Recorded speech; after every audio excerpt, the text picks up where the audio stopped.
आज हम बात करेंगे उस महान विद्रोह की जिसने अंग्रेजी हुकूमत की नींव हिला दी थी।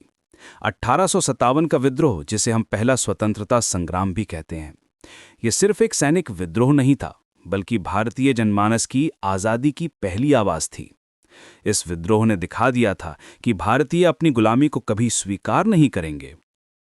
मेरठ की उस गर्म दोपहर में 10 मई 1857 को जब भारतीय सिपाहियों ने अपने अंग्रेज अफसरों के खिलाफ बगावत का बिगुल फूंका था, तो किसी ने नहीं सोचा था कि ये चिंगारी पूरे उत्तर भारत में आग बनकर फैल जाएगी। उस दिन मेरठ में जो कुछ हुआ वो सिर्फ एक स्थानीय घटना नहीं थी, ये तो सदियों के गुस्से और दुख का विस्फोट था। लेकिन इस विद्रोह की जड़ें कहीं और गहरी थीं। सब कुछ शुरू हुआ था उन कारतूसों से जिन पर गाय और सूअर की चर्बी लगी थी। नई एनफील्ड राइफल के लिए बने ये कारतूस दांतों से काटने पड़ते थे। हिंदू सिपाहियों के लिए गाय पवित्र थी, मुस्लिम सिपाहियों के लिए सूअर हराम। ये सिर्फ धार्मिक भावनाओं का मामला नहीं था, बल्कि अंग्रेजों की उस नीति का प्रतीक था जो भारतीय परंपराओं को कुचलने पर तुली थी। सिपाहियों को लगा कि अंग्रेज जानबूझकर उनके धर्म को भ्रष्ट करना चाहते हैं। ये अफवाह आग की तरह फैली और हर छावनी में बेचैनी बढ़ने लगी। मंगल पांडे का नाम इतिहास में सुनहरे अक्षरों में लिखा गया है। 19 मार्च 1857 को बैरकपुर में इस बहादुर सिपाही ने अपने अंग्रेज अफसर पर हमला किया था। ये पहला खोला विरोध था।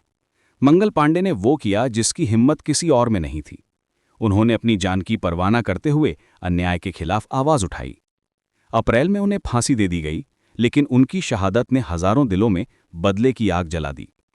उनकी मौत ने साबित कर दिया कि भारतीय अब और चुप नहीं रहेंगे। लॉर्ड डलहौजी की डॉक्ट्रिन ऑफ लैप्स नीति ने आग में घी का काम किया था। इस नीति के तहत अंग्रेज कंपनी उन राज्यों को हड़प लेती थी जहां कोई प्राकृतिक उत्तराधिकारी नहीं होता था। ये नीति सिर्फ राजनीतिक चाल नहीं थी, बल्कि भारतीय संस्कृति पर सीधा हमला थी। झांसी की रानी लक्ष्मीबाई, नाना साहब पेशवा और कई अन्य शासकों को इसी नीति का शिकार होना पड़ा था। इन राजाओं और रानियों के दिल में बदले की आग धधक रही थी। 10 मई की उस रात जब मेरठ के सिपाहियों ने अपने अंग्रेज अफसरों को मार डाला और दिल्ली की तरफ कूच किया, तो पूरा उत्तर भारत जाग उठा। रात के अंधेरे में ये बहादुर सिपाही 40 मील का सफर तय करके दिल्ली पहुंचे। दिल्ली पहुंचकर उन्होंने बूढ़े मुगल बादशाह बहादुर शाह जफर को हिंदुस्तान का सम्राट घोषित कर दिया। ये सिर्फ एक प्रतीकात्मक कदम नहीं था, बल्कि अंग्रेजी राज के खिलाफ एकजुट होने का संदेश था। बहादुर शाह जफर के नाम से पूरे भारत में फरमान भेजे गए और लोगों से अंग्रेजों के खिलाफ खड़े होने की अपील की गई। कानपुर में नाना साहब, लखनऊ में बेगम हजरत महल और झांसी में रानी लक्ष्मीबाई ने इस विद्रोह को नई ऊंचाइयों तक पहुंचाया। हर शहर, हर गांव में अंग्रेजी हुकूमत के खिलाफ आवाज़ें उठने लगी। यह सिर्फ सिपाहियों का विद्रोह नहीं रह गया था, बल्कि जनता का संघर्ष बन गया था। किसान, मजदूर, व्यापारी और आम लोग सभी इस लड़ाई में शामिल हो गए। ये वही समय था जब पहली बार पूरा भारत एक साथ खड़ा हुआ था।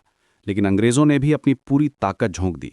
कॉलिन कैम्बेल और ह्यू रोज जैसे जनरलों ने बेरहमी से इस विद्रोह को कुचला।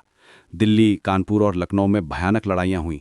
दिल्ली की लड़ाई 6 दिन तक चली और शहर खून से लाल हो गया। हजारों भारतीयों ने अपनी जान गंवाई, लेकिन किसी ने हार नहीं मानी।